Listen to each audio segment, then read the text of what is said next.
안녕하세요, 페퍼빠입니다. 오늘 제가 여러분들에게 알려드리고자 하는 ICO는 에어블럭 ICO입니다.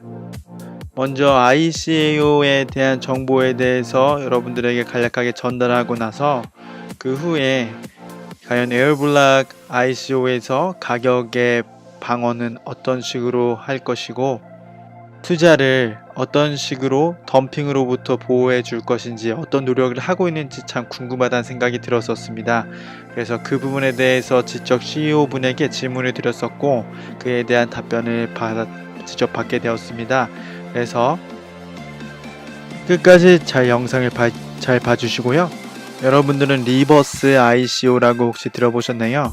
리버스 ICO라는 단어가 생소해서 직접 CEO분께 여쭤보았었는데 리버스 ICO가 무엇이냐면 기존의 회사를 운영하는 회사가 ICO로 넘어오는 것을 뜻합니다. 오늘 문득 이런 생각이 들더군요. 리버스 ICO가 많아지면 많아질수록 암호화폐가 그 기반을 굉장히 튼튼하게 만들 수 있겠구나라는 생각이 들었습니다. 왜냐하면 실질적으로 가치를 창출하고 있는 회사들이 ICO를 통해서 암호화폐를 제작하고 또한 그러한 것이 직접 지불 결제 수단으로 이용이 되게 된다면 암호화폐의 입지가 튼튼하게 다져질 수가 있는 것이 되겠죠. 굉장히 바람직한 움직임이라고 볼 수가 있습니다. 아마 올해에도 리버스 ICO를 하는 회사들이 무진장 많이 늘어날 것이라고 보고 있고요. 에어블럭 또한 직접적으로 회사를 운영하고 있는 리버스 ICO 중에 하나라는 것을 곧 암호화폐의 입지를 일반적인 화폐에 대항해서 지속적인 입지를 굳힐 수 있는 무브먼트라고 봐도 좋을 것 같다고 생각이 듭니다.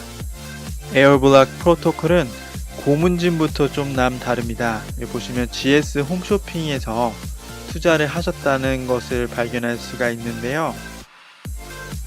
자신들의 역량을 증명한 바 있다라는 사실을 지금 이성아 벤처 투자 팀장님께서 이야기를 하고 계시고 있고 실제로도 230만 달러에 해당하는 투자 금액을 유치받아서 프로젝트를 진행하고 있다고 합니다. 현재 국내에서 쓰고 있는 휴대폰의 3분의 2가 트래킹 되어 있다 하고요.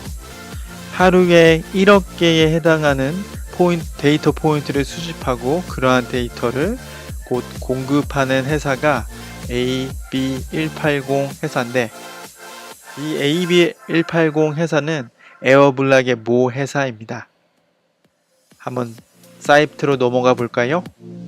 사이트에 넘어가 보면은 어떤 회사에서 우리나라에서 AB180을 통해서 데이터를 공급받고 거기서 수익을 창출하는지 볼 수가 있습니다.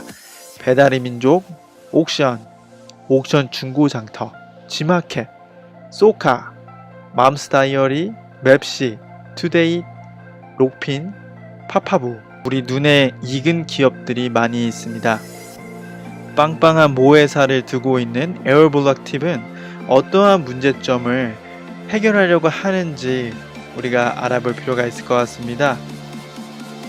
먼저 개인적으로 생각해 보아야 될 것은 저도 가끔씩 뜬금없이 전화를 받을 때가 있습니다. 대출이나 휴대폰을 바꾸라는 등 요금제를 할인시켜 주겠다는 등 도대체 누가 제 번호를 알아내어서 이렇게 전화를 하고 있는지 잘 모를 때가 많이 있는데요.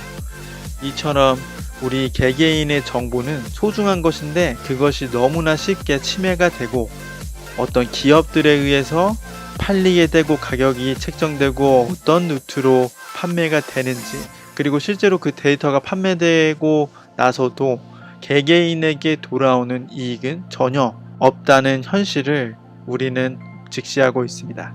이 앱을 만들어서 개인이 직접적으로 데이터를 제공할 수 있는 올바른 권리를 주장할 수 있게 해주고 실제로 그 데이터를 통해서 수익이 올랐을 때 그것을 공정한 대가로 지불을 해주는 그러한 에코시스템을 만들고자 하고 있습니다. 이러한 어플리케이션은 소비자들에게 데이터 소유권을 보장해 줄 수가 있고요. 당연히 양질의 데이터를 모을 수가 있을 것입니다. 왜냐면 수익이 늘어나면 늘어날수록 실제로 많은 사용자들이 플랫폼을 통해서 양질의 데이터를 제공할 수 있고요. 이렇게 된다면 누군가는 분명히 그런 사용자들의 데이터를 쓰고 싶어 하게 될 것입니다. 그렇게 데이터를 추구하는 소비자는 바로 기업들입니다. 기업들은 양질의 데이터를 원하게 되고 이러한 데이터를 기반으로 해서 마케팅을 진행하게 될 때 광고비가 상승을 하게 되죠. 믿음직한 데이터베이스를 찾는 것은 어쩌면 너무도 사업에 있어서 중요한 이슈가 되고 있을 것입니다. 탄탄한 모회사를 기반으로 이미 트래킹과 데이터 트레이딩의 도같은 에어블로 프로젝트 팀들은 어플리케이션을 형성해서 데이터 마켓플레이스를 만들고 이것에 공급하고자 하는 사용자들에게 일정한 금액과 그에 따른 보상을 제공하고 이 데이터를 기반으로 마케팅을 진행하려는 기업들에게는 효과적인 수익을 창출할 수 있는 기회와 안정적인 데이터베이스를 기반으로 하는 실질적인 결과들을 남겨준다고 해요. 예시를 한번 보도록 하겠습니다. 개개인은 카드 통장 지출 내역을 제공할 수가 있고 설치된 앱 리스트를 제공할 수가 있습니다. 또한 구글 플레이 인앱 결제 내역, GPS, 앱 내 결제 내역 등등 개인의 의료 기록을 포함하여 웹사이트 방문 데이터, 앱이나 웹사이트 상의 모든 종류의 이벤트, 성별, 나이 등 인구 통계학적 정보, 사용자의 현재 상태나 원하는 상품 등에 대한 진술 등이 가치 있는 데이터로 사용될 수 있다고 보고 있습니다. 그리고 실질적으로 이러한 데이터들은 어마무시한 수익을 내고 있다는 예시들을 백서에서 찾아볼 수가 있습니다. 즉, 에어블록 생태계는 안정적인 데이터를 기반으로 한 플랫폼을 구축해 놓아서 안정성 있는 데이터들을 기업들에게 공급하고 그 데이터를 직접적으로 제공하는 사람들이 소유할 수 있게끔 만들어 놓아서 데이터에 대한 권리를 개개인들에게 보장해주는 깨끗하고 믿음직스러운 에코시스템으로 발전에 기여를 하겠다는 플랫폼인 것이죠. ICO 진행으로 넘어가 볼까요? 먼저 프라이베이 세일이 있고요. 보너스 비율은 45%입니다. 좀 많긴 합니다. 프라이베이에서 이제 주는 보너스 비율은 30%는 락이 된다고 합니다. 그래 프리세일에 참가하고 보너스를 받으시는 분들과 같은 비율이 이제 주어지게 된다는 것을 우리가 알 수가 있습니다. 어느 정도 신경을 써 놓은 것 같습니다. 그리고 5월 21일에 3,800 이더리움을 모금하는 2차 세일이 진행될 예정이고요. 퍼블릭 세일은 2018년 6월 19일부터 6월 29일까지 열릴 예정입니다. 현재 이더리움 가격 80만원으로 계산해 봤을 때 토큰 하나의 가격은 대략 80원이라고 보시면 될 것 같습니다. 그리고 개발자 채용 및 유지 3년, 토큰의 50%는 락이 걸려 있다고 합니다. 아까 전에 GS 샵에서 투자를 했다고 말씀을 드렸다시피 함께한 투자자들에 대해서도 좀 보신다면 특별히 최근에 알게 된 사실인데 아이콘 파운데이션에서 에어블록에 투자를 1호 하였다고 합니다. 이 아이콘은 코인마켓캡에서 20위라는 최상위권에 있는 코인입니다. 이미 암호화폐를 접하신 분들이라면 알고 계실 거라고 생각이 들어요. 현재선 카카오 블록체인 자회사 대표님께서 이렇게 고문진으로 계십니다. 다음으로 넘어가도록 하겠습니다. CEO분에 대해서 조금 스토킹을 해봤습니다. 서울대를 나오셨고요.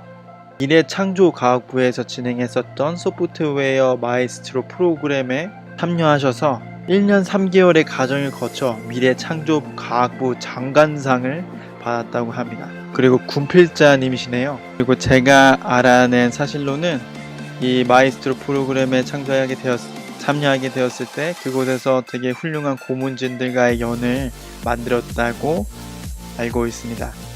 다음은 제가 질문드렸던 내용입니다. 혹시나도 가격이 덤핑이 되면 어떻게 될까? 이런 것들에 대해서 질문을 드렸거든요. 왜냐면 가격이 덤핑이 되는데 민감한 저 같은 사람들이면 그냥 ICO가 끝나고 나서 진입하면 된다는 생각을 하게 되잖아요. 그래서 질문을 드렸었는데 또 CEO분께서 직접 답변을 해주셨습니다. 읽어드릴게요.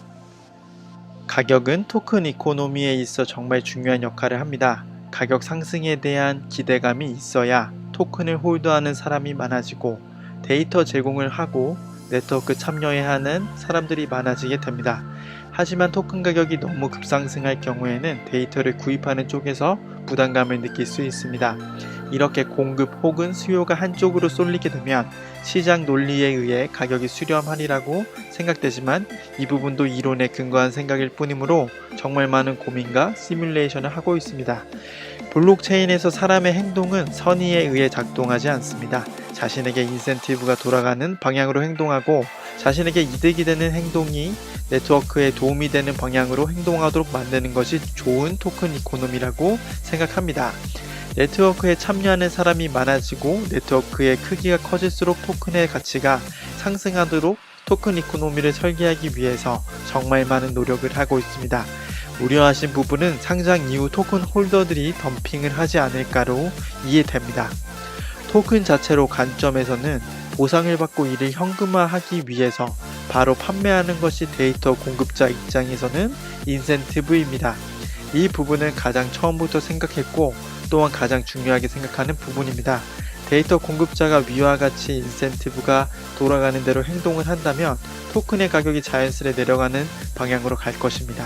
에어블록은 이런 인센티브 행동을 제한하고자 데이터 제공자, 정제, 소비하는 주체의 토큰의 수요를 만드는 토큰 이코노미를 설계하려고 합니다.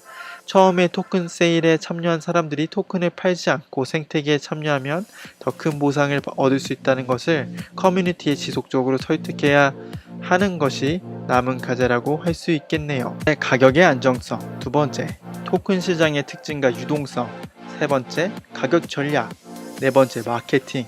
이러한 것들이 모두 다 고려되고 있고 가격의 안정성을 보장하기 위해서 열심히 노력한다는 사실을 느낄 수가 있었습니다. 상장에 관한 것도 많이 궁금하실 텐데요. 올비트라는 거래소에서 상장이 되기로 지금 되어 있다고 합니다. 여기까지 에어블록에 대해서 알아보았습니다. 저는 금융 전문가가 아닙니다. 투자는 항상 끝까지 알아보시고 나서 신중한 결정을 내려주시고 투자의 책임은 개개인에게 있습니다. 오늘 남은 하루도 의미있게 보내시고요. 이상 DBD 바비트코인 페퍼아빠였습니다.